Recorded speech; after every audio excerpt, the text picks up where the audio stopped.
Happy almost New Year, friends. Robin here from Cheese from Scratch, and in today's video, I'm going to be teaching you a cheese that you can use for some of those New Year's Eve appetizers that you might be thinking of making for tomorrow. So in today's video, we're going to be making something called sweet ricotta, which is an awesome cheese because it comes together so quickly, plus it doesn't take a lot of ingredients, and you probably already have them all at home.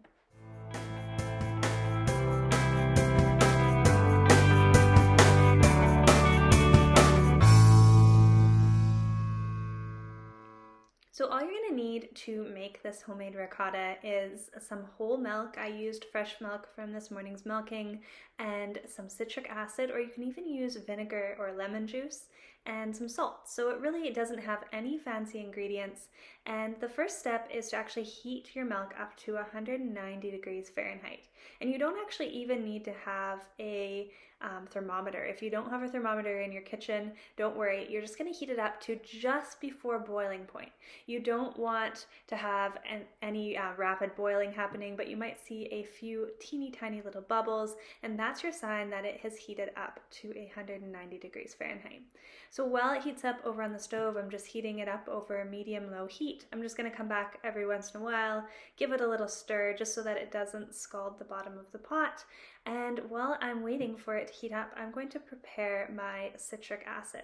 So I use citric acid for this recipe, but as I said, you can use lemon juice or vinegar.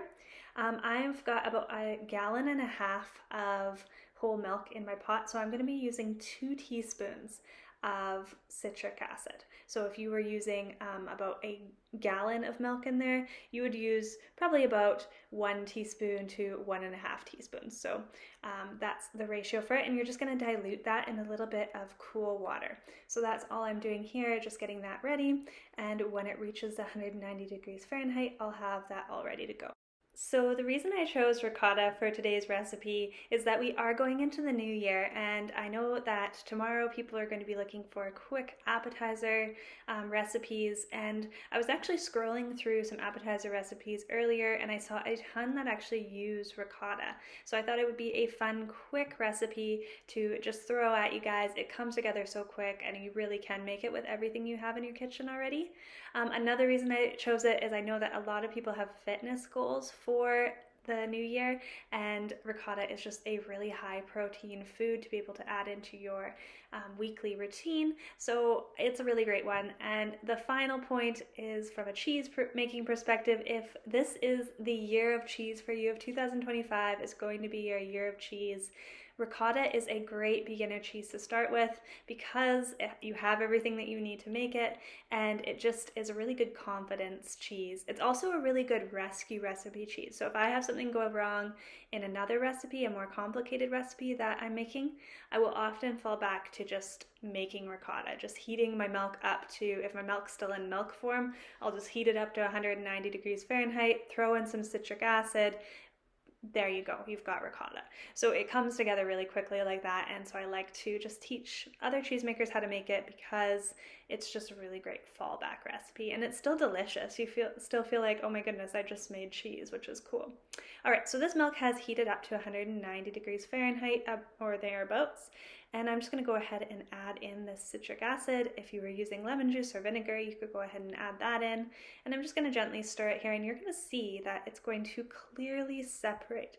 Now, if you don't see a clear separation, so you can see there that there is a white curd mass, and then there is that yellowish, greenish whey that is coming out there. And so that is a clear separation. But if you don't see that clear separation, you might need to add a little bit more of whatever your acid is. And now what I'm going to do is I'm going to put the lid on this pot and I'm going to let it set for 10 minutes. And this is a really important step. This 10-minute time frame is going to help you to make sure that you get all of the curd that is in that whey out, and it's also going to allow this curd to kind of rest and settle to the top of your pot, and this makes it super easy for when you go to strain it. So what you're going to see here is I don't actually dump the whole pot into a cloth-lined strainer. I actually just take a fine mesh strainer over top of a bowl and I scoop the curds out of the out of the ricotta pot here. And you can see that it just kind of, you can just scoop it off the top. So that really makes an amazing cheese. You can, if for whatever reason yours doesn't seem to be settling to the top of the pot, you can strain it, like dump it and strain it through a cloth line strainer, but it just takes a really long time to strain. Whereas if I do it like this in just a fine mesh strainer, it's going to be ready really rapidly, really quickly. It's going to have strained all that whey off and be ready to enjoy. And I really have a firm belief that ricotta is best served warm. If you have ever had fresh, straight from the pot ricotta just spread on, like a baguette or sourdough, oh my goodness, it is so amazing. But this also works really great if you're going to throw it in the fridge and keep it in the fridge for up to a week. You can just eat it fresh. You can add it into appetizers. You can add it into all your different pasta dishes you're going to do. So very simple cheese, and one that I wanted to show you guys to get the new year beginning. Now, while this cheese strains and while I continue to strain it here, I'm just going to sneak in and tell you that pre-sales for my cheese making book are starting tomorrow. I cannot even believe that this is actually happening, but I wrote a physical book. It took me all year last year of deliberating over how to best present cheese making to you, how to write the book that I wish I had when I started learning how to make cheese. And so I can't even believe that it is pre-launching tomorrow, but it is. So you guys can check out below, sign up for my newsletter link, and then I will send you in the morning when it all comes out. I will send you the link so that you can buy this book. And oh my goodness, I'm so excited, so excited.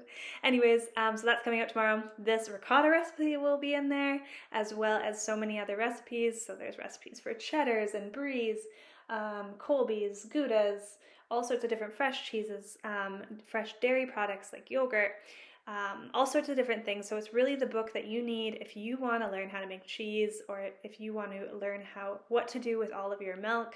You need to buy this book. So that's coming out tomorrow. Anyways, once your cheese has had a chance to strain here, so usually I let it strain for about 20 minutes or so. I actually had a call with my editor, so I let it strain while I was on that call, and then when I was done, it had strained off good, and I could just pop it out and put it into a bowl. And I like to mix mine with salt. Some people don't like ricotta salted, which I think is weird, but I will respect your choices. Anyways, I like to have it salted. I just salt it to taste. Usually, like here, I use probably about a teaspoon and a half. So usually I'm using about a teaspoon per gallon of milk that you're using. You can mix it with a spoon if you like. I just was like, I'm just gonna knead it up with my hands here to just get that salt evenly dispersed. And then I really recommend eating some of this warm with some honey. Oh my goodness, so yummy.